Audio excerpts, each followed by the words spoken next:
Okay, so real quick, I thought maybe like it would be cool if like people knew a little bit about tarot and stuff. So I wanted to explain to you a little bit about how the tarot deck is made up, and so and that would probably be helpful before I do readings so everybody knows. So the tarot deck is made up of 78 cards. There is 78 cards in a deck, and it's broken down into two categories: the major arcana and the minor arcana, which in the major there's 22 cards, in the minor there's 56. Okay, the majors are like the bold highlighted events, like major events where you're on your spiritual journey or spiritual lessons. These are the cards that should be paid attention to. They're like the pivotal moments and the turning points of life, right? So in order, the major arcana cards go 0 to 22, right? And if in that numbered order, they tell a story of a journey, and it's called the Fool's Journey, and it's the story of a spiritual journey and the lessons learned along the way, right? Okay, so then there's the minor arcana. And in the minor arcana, these cards are the immediate concerns, daily stuff in life, like instructions, challenges. Minors focus on just basically everyday life. And the minor arcana is divided into 4 suits. Okay, you got wands, cups, swords, and pentacles. 4 suits. Each suit, there's 14 cards per suit. 10 of the cards are ace to 10, and then 4 of the cards are called court cards, and it's page, knight, queen, king, right? Okay, so each suit represents an element.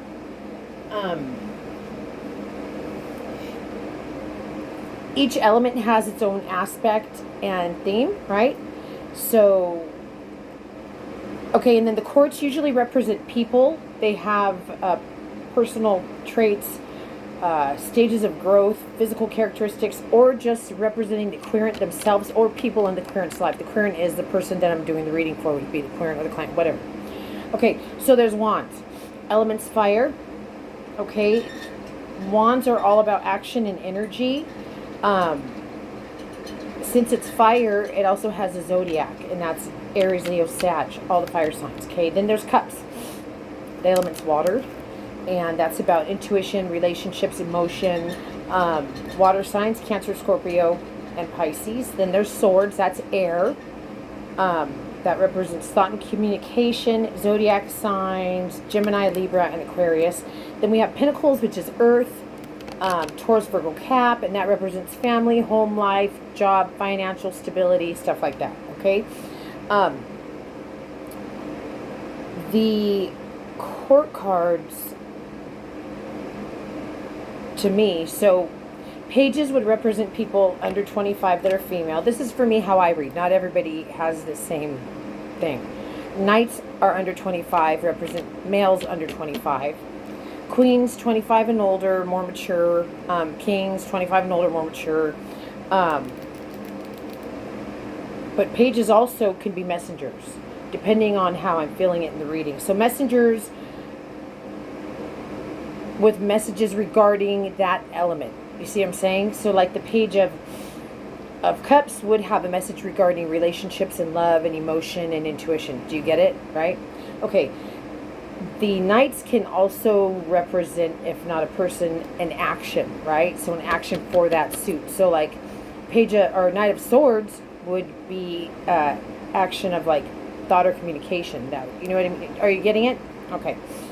So each suit has its own physical characteristics as well. So sometimes if they're people, I'll either go off the zodiac. If I'm reading them as people, I'll go off the zodiac sign, or that they stand for, or the physical characteristics that each suit holds. So like cups would be blonde hair, blue eyes. Pentacles would be brown hair, brown eyes, dark hair, dark eyes.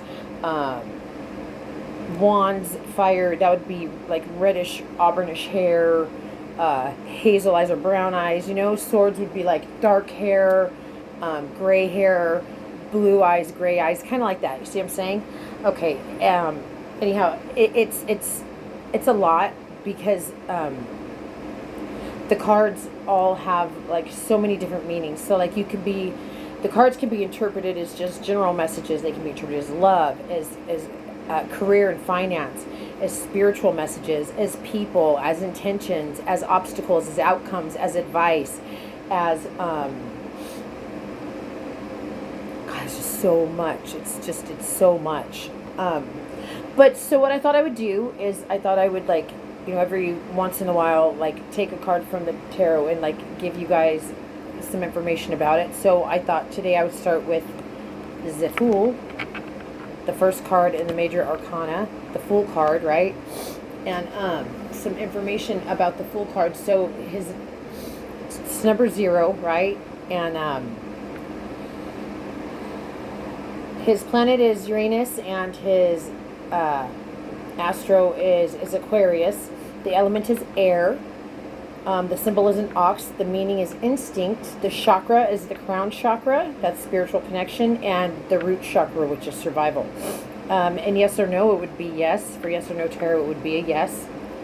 The key here is innocence, risks, and beginnings. So if you get this card, it's pulled in an upright position. The key words here are like leap of faith, fresh start, beginning a journey, feeling young again. It's never too late to start over, pushing forward, having courage, don't look back. If it's reversed, it could represent like foolishness, irresponsibility, erratic behavior, mouth works faster than your brain, bad decisions, you're sabotaging things, desperation, irrationality. So if you, there's symbols, right? So like for this card, like there's a dog right here. See the little white dog? So the dog represents instinct and self-preservation, right? The dog is trying to warn the Fool, like, hey, you're about to walk off of a cliff, but he's oblivious to the dog's warning, right? So then there's the white rose, right? And that's like right there. And that represents purity and innocence. And then he's carrying a bundle. See the little bundle? The bundle he carries, he has the 4 essentials in there. The elements, he has 4 elements in there. Fire, water, air, and earth. Like that's all you need to do anything and everything. Like as long as you have the elements, you can make anything happen, right? So he's got everything in his backpack, ready to go. The sun up here, right there, see the sun's shining on him. Yay! It's a symbol of consciousness, and it's bright and shining and showing the world in its best possible light. So then he's also got a red feather in his hat, and that denotes his life force. The crystals that correspond with the Fool are clear quartz, red carnelian, and red jasper. And then, so just keywords one more time. In the upright position: innocence, freedom, originality, adventure, travel, foolishness, carelessness, idealism, youth, spontaneity. It could be lack of commitment or new beginning. It just depends on like if you're used like in the love reading. Like in the love reading, it would be lack of commitment. Innocence and freedom. In a general reading, maybe travel in a work and finance. See what I'm saying? So, and then in reverse, it's reckless, careless, negligent, stupidity, distraction, apathy, irrationality, lack of faith, right? Sometimes too, you can, if it's in reverse, not all people like reverse the meaning of the upright position when it comes in reverse. Some people just say that it's double down like ever more so the upright meaning. So like let's just say you're doing a reading and to you you're reading the Fool card as freedom, and it comes in reverse. Well, that means like emphasis on freedom. Do you see what I'm saying? So that's the Fool card. Yeah, there it is, right?